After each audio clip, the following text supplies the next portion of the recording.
how can we train ourselves in these activities? It's just a matter of using these activities to direct our mind in a non-selfish way, to cultivate love and wisdom. Okay? So, just making one example, which we will talk more about tomorrow, but for example, me, I wear glasses. Okay? So, what are these glasses reminding me of? No? Every morning, one of the first things I do is I put my glasses on. Okay? So, it can be something very basic. It can mean nothing. I'm just putting my glasses on.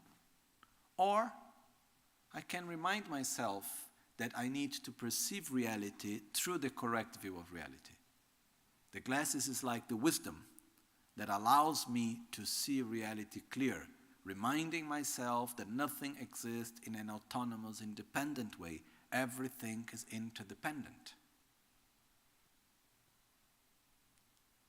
So I must see reality through the lenses of wisdom. So as I put the glasses, I remind myself of that. As I go to wash, as I'm starting the day and I am washing my face or brushing my teeth or having a shower, I try to remind myself, okay, what are the emotions that I don't want to carry with me today? What are the thoughts, what are the energy that I don't want to carry with me? So this, I leave it away. And as I wash myself, I can imagine this pure water coming and taking away the tension, taking away the anger. I imagine all my negativities going out. And then I prepare myself for the day. So as I go to dress myself, normally after having a shower or washing, we dress up. So when we dress ourselves, we are not just putting clothes on because we cannot walk naked. We could if you wanted, you just have consequences, that's all. But normally we don't, right? So as we dress ourselves, it's not just a matter of dressing. It's a matter of preparing ourselves for the day. Okay? So we give meaning to the clothes. So I am dressing myself with patience, with generosity, with self-awareness. According to the moment in which we are, we can wear different colors to remind us of the different qualities that we want to cultivate during that day. We can connect it like to the practice of self-healing, like blue for stability and compassion, green for courage and rejoicing, yellow for humility and generosity, red for concentration and satisfaction, white for wisdom, for example.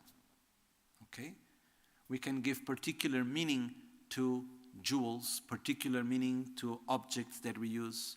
For example, if we have taken certain commitments in our life. Let's say we make a commitment not to criticize others.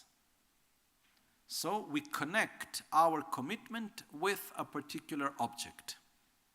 So when we dress in the morning and we put that object in ourselves, okay, this reminds me of my commitment. Okay? So we give meaning to our clothes. And then we can even go more and we can say, okay, I dress myself beautifully. I make myself to look more beautiful as a way to offer to others. May those that will see me enjoy my appearance. Not because I want others to see me beautiful, but because I want to offer something nice to them. Okay? So basically, when we prepare ourselves in the morning, we prepare the motivation. We see, okay, I'm going to adorn myself with patience, with compassion, with kindness, with stability. We choose 1, 2 things and we focus on that. Okay? Then, for instance, we put our shoes on. Okay? Most of us, we wear shoes made of leather, very often. Then we can, for example, connect with the animal that gave its life for us to be able to wear our shoes. And we dedicate, wherever I may go, may I act virtually. May I act in accordance with the Dharma, and any virtue which I accumulate today, I dedicate for this animal. So we make a connection with that animal that lost its life and that we are wearing the shoe, for example. Okay? We can make so many connections in our day.